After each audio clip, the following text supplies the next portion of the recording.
I wanted to ask a couple questions here about H.A.R.P, the High Frequency Active Auroral Research Program. Several of you at the table have a little bit of a piece here. As you know, this is located up in Alaska. It's currently funded by the Air Force Research Lab. It was formerly funded by the Office of Naval Research. One of the prime customers is DARPA, which is currently running experiments at the facilities here. So questions to several of you this morning. I'm told by the president of the University of Alaska that the Air Force has pulled its support for the facility, and they're taking steps to demolish it or take it down this summer. He's making the argument that there is other opportunities for us, and is trying to find a path where the university might be able to take title to the facility. I'd like to start with you, Dr. Prabhakar. I understand that a lot of folks here on the committee probably don't understand what H.A.R.P does. I think most Alaskans don't really know what H.A.R.P does or why the agency is involved in it. So a very brief explanation, and then a more direct question. Would you be disappointed or would you lose something if H.A.R.P were to go away? Senator Murkowski, as I think you know, one of our programs has been using the H.A.R.P facility for the research that it's pursuing. And my understanding is that we did get value out of that interaction. The P in DARPA is projects, and we're not in the business of doing the same thing forever. So very naturally, as we conclude that work, we're going to move on to other topics. So it's not an ongoing need for DARPA, despite the fact that we had actually gotten some good value out of that infrastructure in the past. Understood. Then to Dr. Walker and Mr. H.A.A.R.P. then, Dr. Walker, your agency is currently running the facility. I've mentioned that it's our understanding through the president of UAF that the plans are to move forward and demolish the facility this summer. So the question to you is that accurate? Can you explain why? And then perhaps to both you and Mr. H.A.A.R.P., is there any benefit in exploring a potential relationship with the University of Alaska to perhaps take over the H.A.R.P? Yeah, thank you, Senator.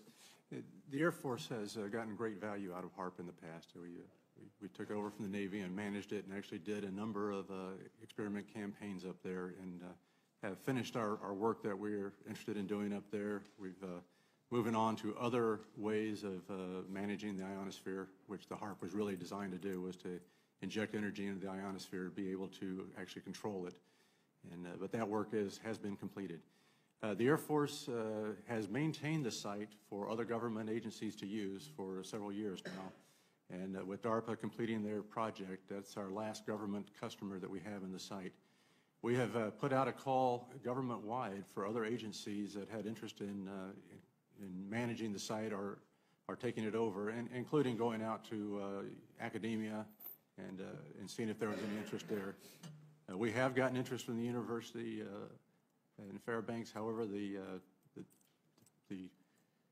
interest we have is that they will run it if we fund it, which is unfortunately in this fiscal environment we're in right now, this is not an area that we have any need for in the future and don't see that it would be good use of Air Force S&T funds in the future. So our position has been that if there's not somebody who wants to take over the management and the funding of the site, then the Air Force has no future need, and that we do plan to do a dismantle of the system in the future after we make appropriate notifications. When you say in the future, do you anticipate that it would be this summer then, or would there perhaps be more time for the university to try to figure something out? We would prefer to start this summer. We would like to get the critical equipment out of the site before the winter. The harsh winter in Alaska does lead to a very costly winterization to maintain the site, and we'd like to avoid that if we can. Okay. Mr. H.A.A.R.P., if you have any comments on that?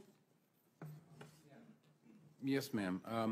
So I'm torn on this because my background is as an atmospheric scientist, and I think the facility is just a world-class facility.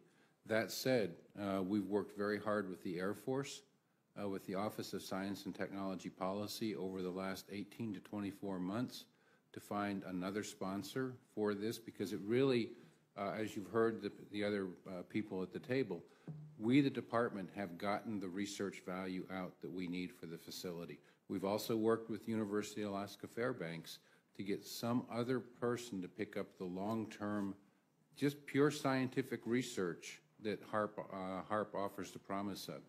But with all the other issues and problems and challenges facing the department at this time, we just don't see that investment over a long-term period is where we would prioritize our investment. So we've been working with other agencies, trying to get agencies like National Science Foundation, Department of Commerce, who runs the National Ocean and Atmospheric Administration, to pick up the H.A.A.R.P facility. No one else wants to step up to the bill, ma'am.